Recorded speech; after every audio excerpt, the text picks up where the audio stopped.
Hey guys, so today I will be doing an update video to my collection of Vikings original props, specifically the weapons, as I've made a few really awesome weapon additions to my collection since my first weapons video.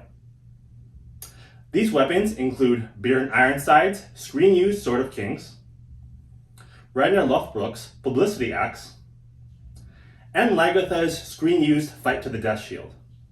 In my opinion, these are three of the coolest props from the entire series. The first weapon that I'm going to show you is none other than Bjorn Ironside's screen-used Sword of Kings. In my opinion, this is one of the absolute best props in the entire series. As a gigantic fan of the show, it is an absolute honor to be the owner of this prop. The Sword of Kings is wielded by the king or ruler and signifies his power and authority. The sword is also fitted with some cool details. As you can see, there are runes on the side of the blade that translate to Sword of Kings. The hilt is also incredibly beautiful and truly fit for a king. This prop sword that I have is actually made out of rubber.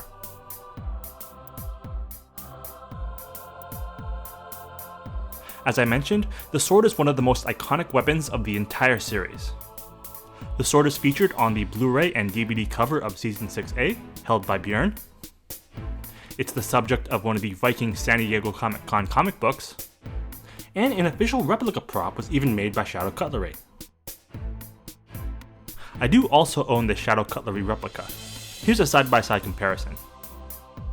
This replica is one of the premier first run edition swords and is numbered out of only 300. As you can see, the blade on the original prop is much darker. The hilts look spot on and both look incredible.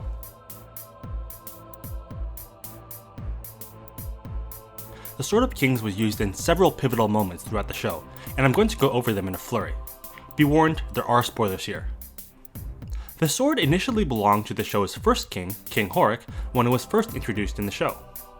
He is seen here discussing the sword with his son Erlander. After the main character, Ragnar Lothbrok, defeats King Horik, he takes the sword as the new king of Kattegat. These shots are from the very end of Season 2 and are some of the most iconic shots of the entire Vikings series. Ragnar eventually flees Kattegat after his defeat in Paris, and the sword is presumably transferred to Kattegat's new leader, Queen Aslaug. In a later scene, Aslaug surrenders the sword to Lagertha before she is killed in revenge. Lagertha later gives the sword to her son Bjorn after he defeats his brother Ivar to become the king of Kattegat. Bjorn is the final character we see holding the sword for the remainder of the series. And lastly, in one of the show's most iconic moments, Bjorn is seen using the Sword of Kings to lead his Viking army into his final battle before his death.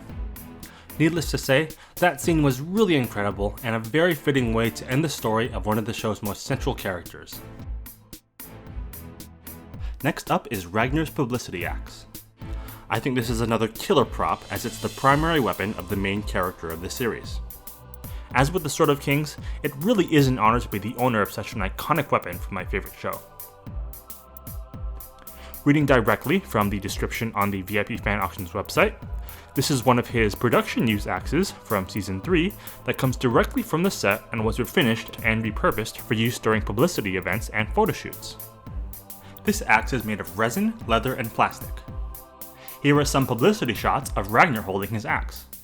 According to VIP Fan Auctions, this particular axe was sent to this specific publicity shoot where this photo was taken. Shadow Cutlery also made a replica prop of this axe. As with the Sword of Kings, I do own the replica in addition to the original. Here's a side-by-side comparison. The replica is actually much heavier. Despite many of these being produced, the Shadow Cutlery replica is actually pretty rare nowadays. This particular replica axe is the limited edition version that was limited to only 5,000 pieces worldwide.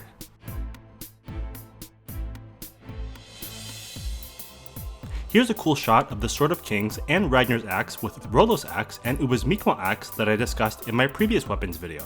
They look pretty awesome altogether. Last up is another truly iconic prop to the series. This is Lagertha's screen-used Fight to the Death Shield that she used in her final battle against Whitehair. This is the Stage 2 shield with a piece knocked off by Whitehair in their battle.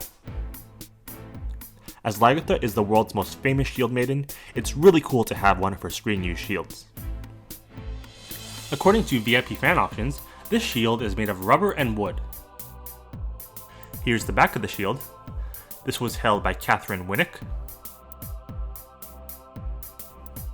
As of the making of this video, they actually have auctioned off 5 different stages of the shield, with each stage becoming less and less intact as her final battle with Whitehair drew on.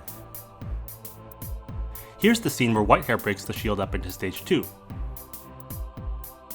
The shield fragment that Lagertha is holding in this shot here looks like the one I have in my possession.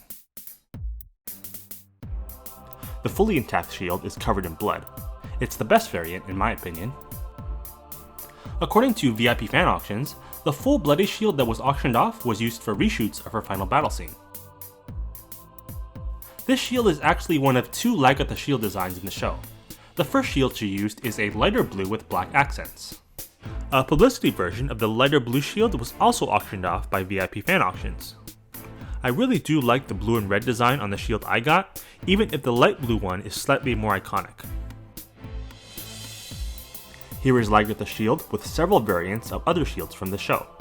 The other shields here were used by the Saxons, French, and Rus, making this collection one shield of each major faction from the series.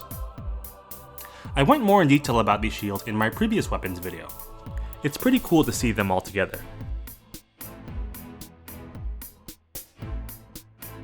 Here's another awesome compilation shot of the sword, axe, and shield. And there you have it. The 3 weapons in this video are, in my opinion, the signature weapons of the 3 most popular characters in the series. They're definitely 3 of the coolest collectibles in my entire collection. I am currently in the process of setting up my man cave and getting these properly displayed. I will certainly be making a video on that when the time comes. Thanks for watching this video, and until next time.